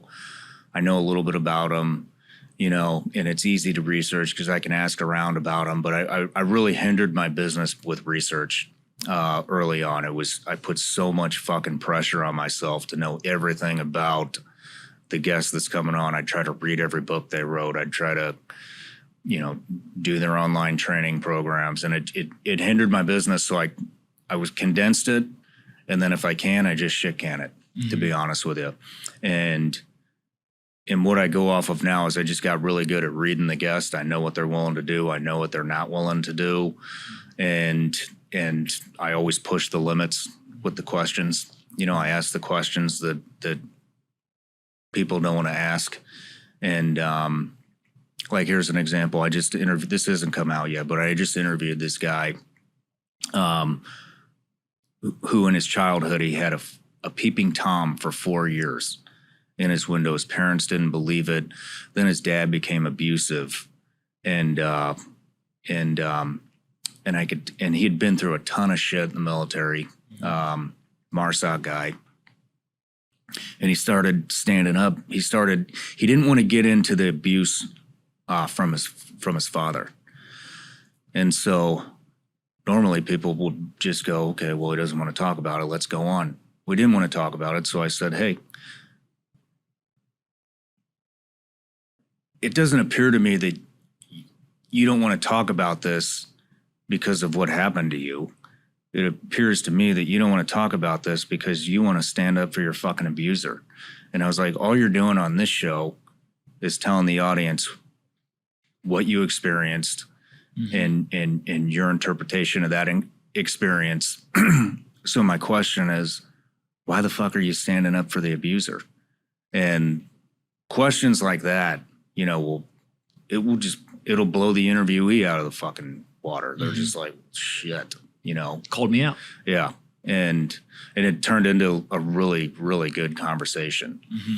But finding those kind of rabbit holes to go down, I've found is and I would never found out that he was, abused as a child, mm-hmm. had and gone down that rabbit hole because it wasn't anywhere, mm-hmm. And so that's another thing with mine. People, they get in that interview room and they've seen a lot of the other episodes and they kind of know what they're in for now. So they're willing to go deeper. You only agree to show up yeah. if you're going to have a conversation. Yeah. I enjoy talking to other people who do a lot of interviewing because I find the conversations are much more meaningful right? And I think I've come to the conclusion it's because they know how to ask questions, and they also know that if you're going to ask the questions, you got to be willing to answer questions. Yeah. Right. And so like I've got a couple of friends who will ask me stuff, and whatever, and they're like, no, hold on. If you're going to ask other people questions, you got to answer them. And I'm like, okay, fair. So you got to be careful people don't weaponize it against you, right? The last thing I want to talk about is just like you've built this incredible audience. What have been some of the coolest moments for you? Like, most people would look at your life and be like, wow, it's amazing to be a Navy SEAL. It's amazing to work for the CIA. It's amazing to do all this stuff. But my guess is that you actually have like some pretty cool things that now you're like, I cannot believe this or that, because the audience is made up of such diverse people. It's gotten so large. Like what are some of the cool moments that you've experienced there where you're just kind of like, I got to pinch myself because I can't believe this is real for somebody who's been through kind of what I've been through? Man, there's a lot. I will say I don't dwell on success much. Do you? No. I don't have time for it. It's my maybe not biggest downfall or like challenge, but I also am not probably as good as I should be in terms of giving people positive feedback. Like I kind of more focus on the negative feedback of just like the positive shit is the expectation. Yeah. Which I think is, which is I'm like that too. Yeah. I think it's kind of if you're into the military or that whole world, it's not a lot of guys walking around being like, good job. There's a lot of people being like, you're fucking up. And so I've tried to get better at it. But the successes are just kind of, I don't know. Just like, what's next? Yeah. I'm like that too. Some of the things that stick out, I guess the Eric Prince interview was awesome. Yeah. You know, to have somebody like that sitting in front of you with the circles that guy runs in, it's like, holy shit. And the knowledge that I don't think half of America can even comprehend what was coming out of his mouth. No. And just, I told you this beforehand, but it's important to me that I say it on here. That interview specifically, I think is in the last, for sure, year, maybe a couple of years, it's probably my most shared interview in the sense of like, after I listened to it, I sent it to a bunch of people. Half of them were like, Pomp, you're crazy. Like, stop sending me this shit. Right. It's just like, who the fuck is Eric Prince? And the other half of people were like, what? Yeah. Right? And the first half is interesting if you understand Blackwater and a lot of the controversy and things that they went through. The second half was kind of like, the world is fucked, right? It was kind of like one of the takeaways. And so highly suggest people listen to it. But that one for you felt like that was a kind of a trophy that you were able to have that conversation. Yeah. And then another one would be the what led to that interview was the Blackwater guys. And that's probably my favorite one. There was back in 2007, I don't know if you remember, there was a big shootout in Nisor Square in Baghdad. Obama-Biden administration railroaded those gents. 3 of them were in for 30 years. 1 was in for life. They deleted the evidence. They deleted the drone footage. Whatever. They got railroaded. If you want to know the ins and outs, there's an interview out there. I'm the only one to ever get those 4 guys in the same room to tell their side of what happened that day. And with the liberal news reporter who actually brought this to Trump, which led to their pardons, that was, and to see those guys get to open up about that day, because the media never gave them the fucking opportunity to tell their side. It was just railroad these. Obama wants these guys railroaded, fucking railroad them. They never gave them the time of day. So to see like the peace come over them after that interview, like we got to tell the world, you know, what really happened that day, our side of it. And well, their side was not helpful for the public narrative. No. Right. And I think that we're seeing that across the mainstream media over and over and over again. Social media changed that. Shows like yours have changed that, where now people have a voice. It does make you think, damn, how many stories of history if we got the other side. Yeah. Again, not necessarily meaning that the other side is 100% accurate either, but like maybe we would just kind of be in the middle and say like, oh, this is more complex than either side wants us to understand. Exactly. But yeah, it is fascinating to realize like these guys went all the way, including jail, and then got to tell their story. Yeah. tried 3 times. They Yeah. tried them 3 times, and they just weren't going to stop until they got a guilty verdict. But Are they mad? Those guys? man, I think they're at peace. Yeah. I think sitting in prison for 7 years, I think it was, I think it gave them, it's something that, I can't ever comprehend, but I think that just gave them a new appreciation, for being free, Mm-hmm.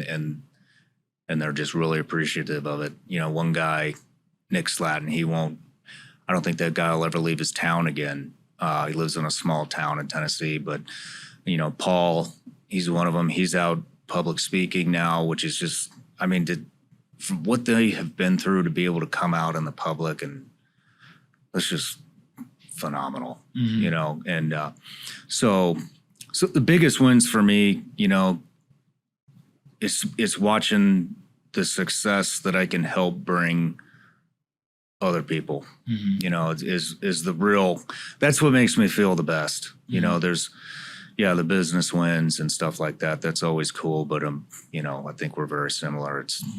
We don't celebrate the successes. Who the hell are you going to celebrate them with anyways, right? That's a great way to look at it. Where can we send people to find you on the internet or find more of the show?